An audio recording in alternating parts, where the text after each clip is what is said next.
Hello everybody, and welcome back to OMB Reviews. I am the critic who is a sin and coping well, and today we're doing a box office breakdown for this past weekend, which saw Blue Beetle finally dethrone the Barbie film. Yes, it took 5 weekends for the Barbie film to finally get knocked to the number 2 spot, and it ended up happening by the hands of Blue Beetle. But don't let that fool you. That does not mean Blue Beetle is a box office hit by any means. $25 million is below the initial projections. We just talked about this the other day on the stream last night on the Welcome to Asgard podcast, where Tony had been reporting before the weekend that the film had been projected to get to around somewhere between $28 and $32 million.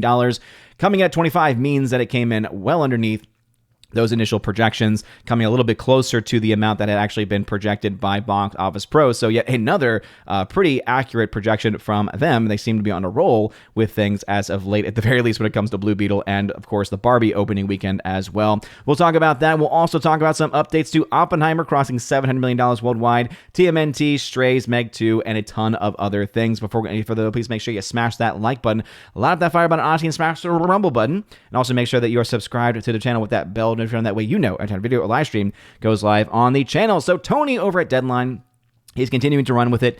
You all know this is what he does. We just called this out last night, but he says Blue Beetle lands at $25 million. Strays goes to the dogs with $8 million.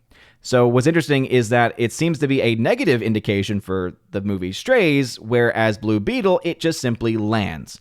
Now, to his credit, he does kind of give a little bit of indication that things aren't all that, sunshine and roses for Blue Beetle. It starts off in his article. Even though this weekend's new entries, Blue Beetle and Strays, aren't coming in at the top of their projections with respective lower weekends at 25.4 and 8.3, the overall health of the theatrical business is still in good shape. It's being further bolstered by the 5th weekend of Barbie and Oppenheimer. So what's interesting here is that he tries to argue that this is the lower end of their projections. But I say nay, Tony. Remember, you yourself even said that the so-called industry experts were predicting 28 to 32 million going into the weekend. It then got updated, right? Obviously, as I know, and I'm of course always very clear with this too, that you need actual data before you can make any actual projections. So once they had those Thursday numbers, I'm sure that the updates came and it was going to be roughly $25 million, and that's going to be the lower end of our estimates. But it is important just to note the so-called experts, including people like Tony, thought 28 to 32 million. And why did Tony think that? Because Tony said, hey, some people are projecting lower box office numbers for this movie and not this 28 to 32.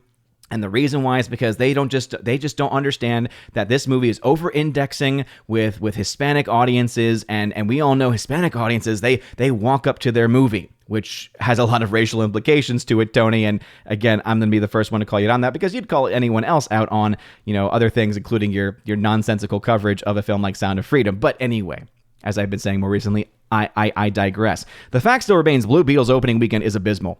This is officially on record, on paper, the second worst opening weekend for a DCEU movie. But in reality, in actual perspective, it is the worst, because the only film that did worse than this was Wonder Woman 1984, which had to compete with the day-and-date release model of HBO Max during the COVID times and COVID itself, seeing that 84 came out in 2020 in the midst of the pandemic, whereas a film like Blue Beetle has come out with no pandemic, no real excuses. I think that even, again, interesting here how he's trying to argue it remains to be seen what the toll will be on today's box office in LA from the onset of Hurricane Hillary. If it's heavy rains, no one is going out. Blue Beetle currently overperforming in LA. So again, he's trying to argue that, the numbers may not be coming in as high because of a hurricane. And look, I understand, right? Storms have an impact, but if you're going to argue that the only thing that's keeping this film back from being as successful as people thought, including people like yourself, is a hurricane impacting just one city, I'm sorry, but you're ridiculous. Like Tony has gotten even more and more ridiculous as the days have gone on, it seems. But this, of course, is no real surprise. It says Warner Brothers kept the movie on track and the marketplace at $25 million richer. Again, seriously, it says, look at this from Tony. Seriously, this weekend could have been the subtraction of Blue Beetle because of SAG-AFTRA strike. Oh boy. So again, he's now making excuses for why this film did not do well. Well, Tony, let me go ahead and bring up some data for you, because apparently you kind of need to see this. Here is the data that I brought up even last night on the podcast. $25.4 million is the projected opening weekend for Blue Beetle.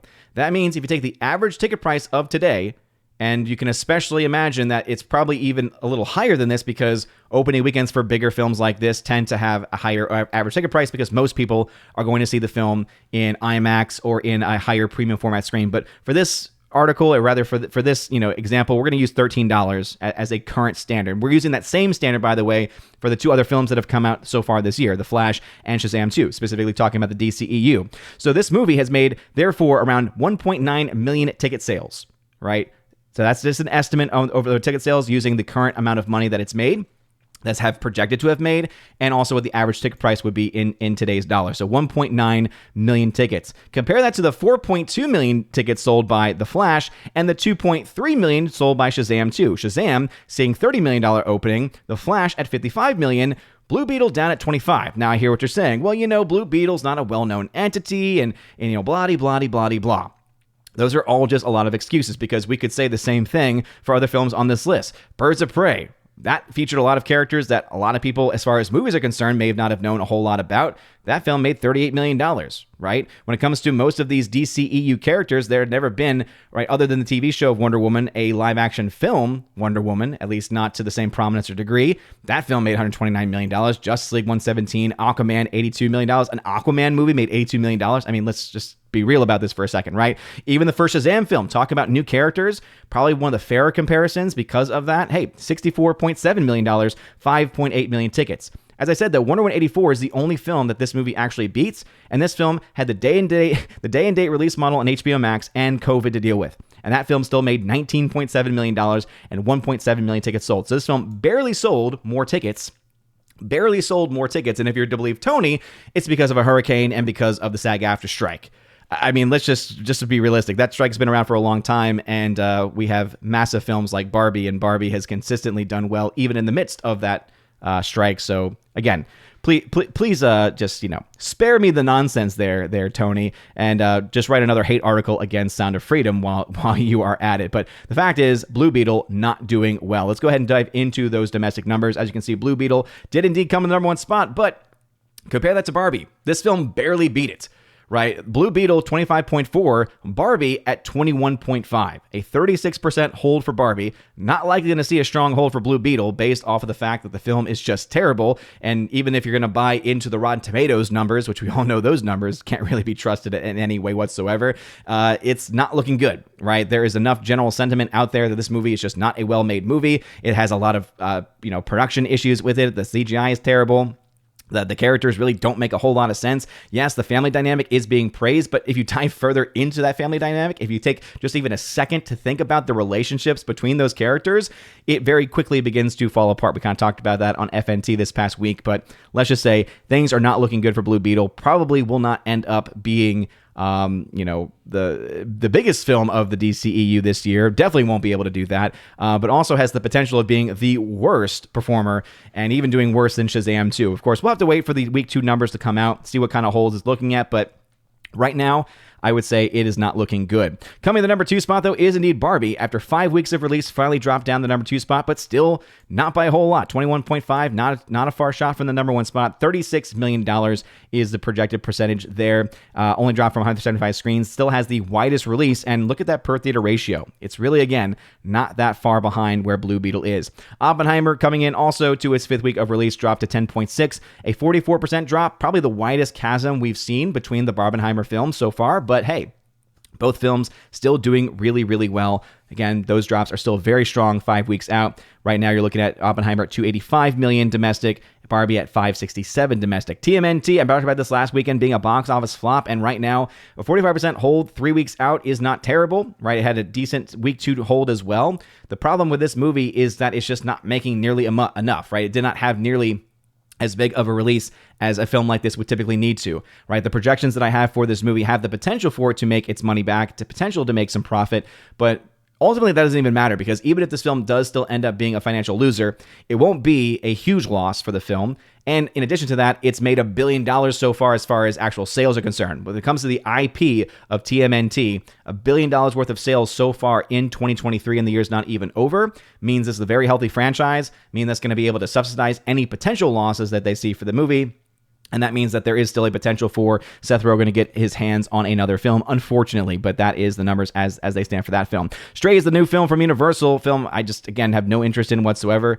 Again, as you all know, I love my hounds. I got River sleeping in the chair right behind me. But Ultimately, when it comes to a film with a rated R film with dogs cursing at each other, I feel like that is a trope that's been done either in this or in other ways. But again, just not a lot of interest. 8.3 million domestic. It didn't make much international, this film, because it cost over $40 million to make. Probably won't end up making its money back. Let me go ahead and see if I can refresh. Some of these numbers have not been fully updated yet, but The Meg 2, 48% drop there, 3 weeks out. As you can see, dropped from over 200 screens. This movie's just not making much of anything. If you actually look at its last week to this week, it overall did not add a whole lot. Now, as I think I've mentioned, if I did not already, the international numbers have not updated for a few movies so far. I know for a fact that Barbie's internationals have not updated, at least on the numbers site. So there's a chance that you could see this film have a little bit more internationally than what it currently has. But let's just say right now it's not making enough domestically and making way too much money in China specifically for it to really be any type of financial success for Warner Brothers. It's not going to be a big loss for them necessarily, but it's also not going to be a big win for them either. Talk to Me from A24 is also continuing to add to its numbers. 4 weeks out and still making $3 million is very impressive. 37% drop there. $37 million. This film costs only $4.5 million. So yeah, a very small budget for a film. Again, not surprised there from A24, and making quite a bit of money to boot. Haunted Mansion from Disney, $3 million, a 48% hold after 4 weeks. Again, these are not the worst drops that we've ever seen, but its opening weekend was not very good. It had a very high drop-off between week 1 and week 2 for a film like it. $58 million domestically so far. This film's still a guaranteed flop for Disney. Mission Impossible: Dead Reckoning Part 1, even though, again, still seeing some drop-offs there. And what to me is actually the most impressive of all, look at how many theaters that this film has been dropped from. It was dropped from over 1,644 screens, and it still only dropped 41%. Look at the per-theater ratio. Because it's only in 491 screens, right? And obviously, that's a terrible thing. Clearly, Paramount does not have faith in the longevity of this project. But look at that per theater ratio, $5,550. That is actually a higher per theater ratio than Barbie. So it is interesting, right, that they were dropping it from these many, and it makes sense because the film is not making as much money as they had anticipated that it would be, but it is also still holding to such a degree after 6 weeks of release that its per theater ratio is still pretty strong, and I got to give it to them. The film is not going to make its money back based on what we're seeing right now, especially when when your studio does not have faith in you and is not going to give you the kind of support that you would need to be able to have even a chance of getting close. And again, not to say that that would have even been possible had they not done this.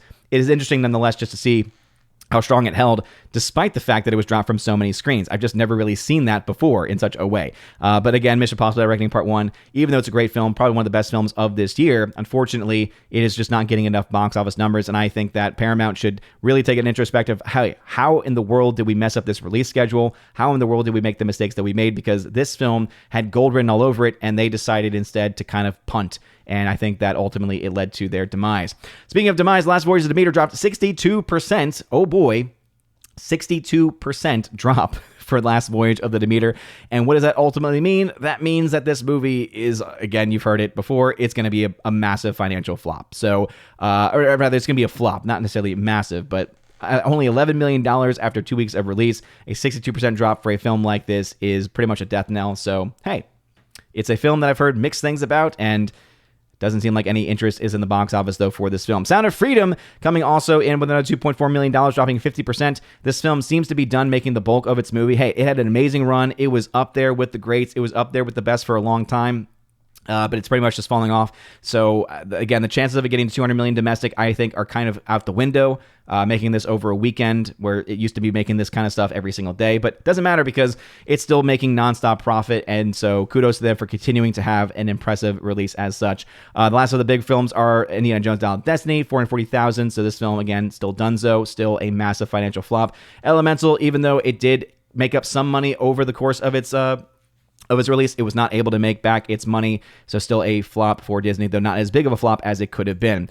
Looking internationally, we see Blue Beetle at $43.4 million. This film is the worst DCEU opening of this year, coming in a good 20 million or so underneath where Shazam 2 was in its global opening weekend. Yeah, this film is, unless there's a miracle somewhere, and we're not likely going to see that, but hey, Miracles, I guess, are typically called miracles because you don't see them coming. But Blue Beetle not looking good at all. We'll do a further dive into that, looking into the numbers with the box office charting. Barbie, as I said, we don't have some of the most recent up-to-date numbers for some of these movies. And so, as you can see, at $1.2 billion, if you go ahead and look at the numbers site, though, you'll see that its international total has not been updated in a couple of days. So that means that we're still waiting on the international numbers, at least according to what we're seeing here.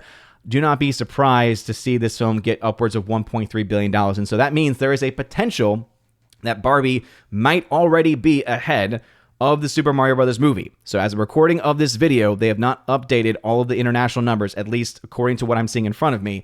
So you could potentially see this be the highest grossing film of this year, internationally speaking, again, because of just how well it's doing. And in fact, if it's at $1.3 billion, as I suspect it likely is, that also means that you have a very good chance now at this movie getting close to 1.4 million by next weekend. And what does that mean? That means, yeah, Top Gun Maverick, this is now coming to you as being one of the biggest films to come out over the last couple of years. Very, very impressive. The film still sucks, but you know what? It's still making money, and I can't take that away from it. Oppenheimer is also making a lot of money, $700+ million. So right now it's still pacing pretty strong. So looking maybe getting upwards of 750, 800 million. So again, originally I was thinking somewhere between $700 to $800 million. Now it almost seems like 800 million might be a foregone conclusion. So maybe it'll be closer between 800 and 900 million when everything is said and done. It'll be interesting to see where this film ends up falling. TMNT at $118.4 million. Again, not the biggest numbers in the world, but doesn't really need to be with how many sales they are making in the retail market. Strays at $10.3 million. Cost too much for this film to be able to make numbers like this. It is a rated R movie, so obviously it means its audience is going to be a lot more limited. But it's also not driving out of a lot of the adult audiences in typical fashion. It seems that the general audiences right now, it seems like the adult audiences are more likely to go see a film like Barbie or to go see a film like Oppenheimer or even a film like Blue Beetle for the little people, for the few people that actually are going to see that movie. Strays just does not seem to have much of a chance of getting any type of foothold in any of these markets. Meg 2 at $270 million. As I said, we could potentially see this international number go up, but as of the recording of this video, again, some of the international numbers have been updated. As I said, with Oppenheimer specifically, that film, we do know that film has made north of $700 million. Let me see if they actually have a different number here. So they actually are only also reporting that it's at 818. So again, take some of these international numbers with a grain of salt, but ultimately, even though the Meg 2's number might be a little higher, the fact still remains, look at how huge of a percentage internationally is coming from China. That is also a huge portion of the entire total of the movie's release, well over the domestic total. So even though the film is looking okay on paper, it's not getting the amount of money it needs, especially in other markets, for it to really be any type of financial success. Talk to Me, $42 million, very impressive at a $4.5 million budget. Haunted Mansion, only at $85 million worldwide. Again, nothing happening with this movie. Mission Impossible, it's very sad to see them pretty much give up on this movie, but hey, that happens when you don't handle the release very well. Obviously, they're going to make some money back on Blu-rays and 4K sales, and they're going to make some money back on selling the streaming rights to this movie. And I think that there is still, obviously, most people seeing this movie have been big fans of it, have really enjoyed it. So I think there is still going to be quite a lot of hype for this movie when it gets that post-theatrical release, and also for the second film coming out in the next year or two, depending on, of course, the strike. But it is sad to see this film not be able to be the huge hit. Hopefully Part 2 is able to do better. And I think one thing that will fix that is if they set in stone a fantastic release date. 4th of July weekend to me sounds like it would be a good fit for a movie like this. But again, I'm just a random dude talking to the camera on the internet. Who knows if the studio will ever listen to me or anyone else for that matter. Last Voyage of the Demeter, $11.4 million. Not good. Sound of Freedom, $177. Again, fantastic news there. And even Tony can't take that away from it, despite his lies about the film. Doing some box office charting because I love doing charting here over at OMB Reviews. As you can see, we got Blue Beetle at 43.4. That means currently it's sitting around $150 million in the red, right? The projected budget for the film is $120 million. Now, I know that there have been some reports that the director has shared the film cost only $100 million or $104 million. That still remains to be seen. These numbers are, sometimes can change all the time. We talked about this earlier this year that Doctor Strange, when we got the financial records from the UK, indicated that film actually cost $100 million more than what the early projections had been. So I'm going to stick with it around $120 million. It doesn't really matter all that much though, because this film only opening to $43.4 million, the chances of it getting even to a $250 million amount which would be that low-end break-even point if it did cost only $100 million, is not very likely. And I base that off of a few different factors. For one, The Flash only got $263 million the last time I updated this chart. And so again, as far as the vast majority of its run, that's going to account for the vast majority of it. So this film was barely able to eke out a little over $250 million, and that film opened to $130 million worldwide. Blue Beetle's only opened up to 43. You then go back in time even a little bit more, you get to Shazam 2. That film opened up to $65.5 million. And where did that film end up by the end of its run? That film ended up at 132. So you're looking at this movie, Blue Beetle, probably coming in closer to where Shazam 2 did, and it's really going to come down to how big that second weekend drop-off is, right? Shazam 2 had a low opening weekend and had a catastrophic fall after the fact. If we see a similar fall or ballpark fall in the same range as Shazam 2, then we're looking at that movie having an even worse global box office total by the end of its run than even that of Shazam 2. In either case, though, it's going to be a far cry from the 250 it would need in that best case scenario to break even.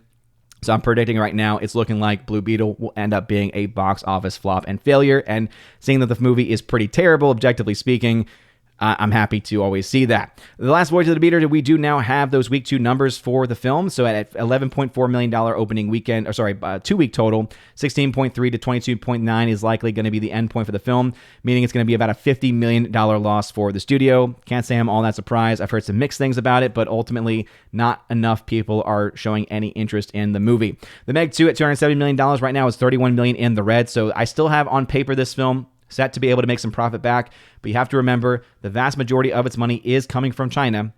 And when you talk about total receipts, when you talk about total box office and the share of the box office that a studio gets, typically you find that most movies and most studios will get about around maybe 50 to 60% of the box office when everything is said and done, right? In history and in times past, it was always around 60% of the box office, 40% to go then to the actual theater chains. When it comes to international, we do know that on average that number is a lot lower. And when it comes to China, we know they only get about 25% of those box office receipts. Some people are going to try to throw out there, well, yeah, but they're in conjunction with a Chinese production company, so that means that they're not going to have to worry about that. That's not true, right? Because remember, that production company then is going to be fully 100% in the bed of the CCP, and that means that any money that was put out there and any money that is received from them is still going to be taken by large part, and in large part, by that Chinese company, by the CCP. And so it's still going to end up being about the same when they're splitting those revenues, right? When they're splitting the revenues with them as a co-financier. So ultimately, the Meg 2, I think we could argue at best case scenario, it would be a wash for the company.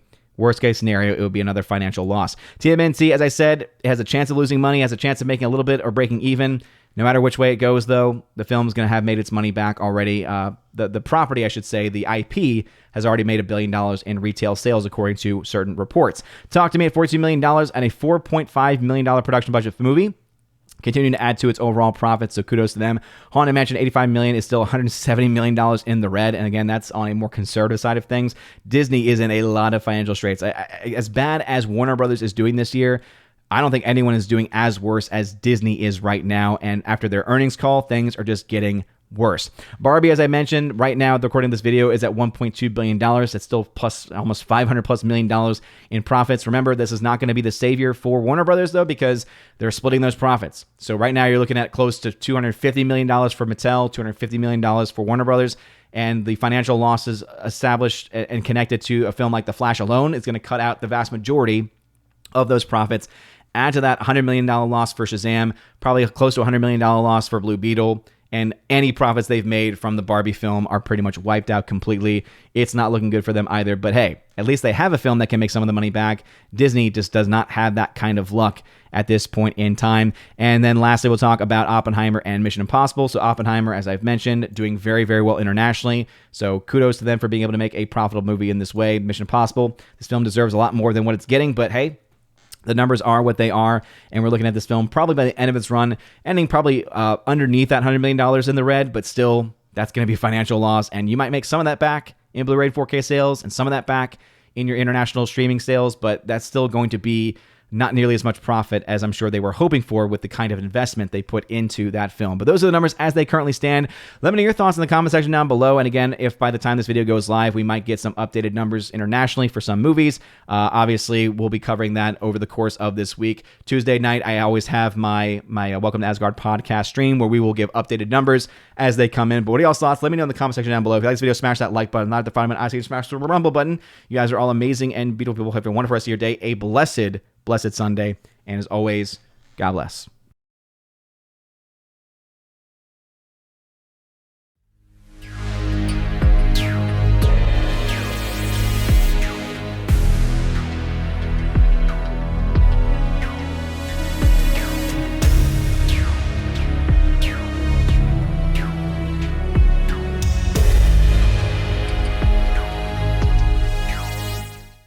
And now for a special shout out to all of my members at the Keeper of the Bifrost level and above, starting off first with my members over on Patreon: Father Luca Illich, Heimir Irie Hymason, Garrett Searles, Joe Horn, Jonathan Carney, Orange Hat Reviews, check out his YouTube channel by the same name, Laura, the Monomator General's Story, Rosetta Allen, check out her YouTube channel, Eagle Rider, and Miss Martin Muses, check out her YouTube channel by the same name as well. To my Subscribe Star peeps, Zion Voders, Matt317, check out his Twitch channel by the same name, Fast Reaction, The R, Mr. Roy, J-Rod, The Beer Guru, and ZK Man, who you can check out over at xtheboundaries.co. And lastly, to my locals members, Miss Minnesota Hockey Fan, How About a Hockey Player, J.H. Schwalbach, and Robert Barnes, the amazing lawyer. So thank y'all very much for being my supporters at the Keep of the Bifrost level and above. And if you want your name shouted out at the end of every live stream and video, go ahead and check out that top link in the video description below to find out ways to sign up to support the channel and to be able to get access to things like the shoutouts, but also to giveaways. I have an exclusive giveaways channel on my Discord server where I give away 4Ks, Blu-rays, all kinds of stuff, and also access to an exclusive podcast that I do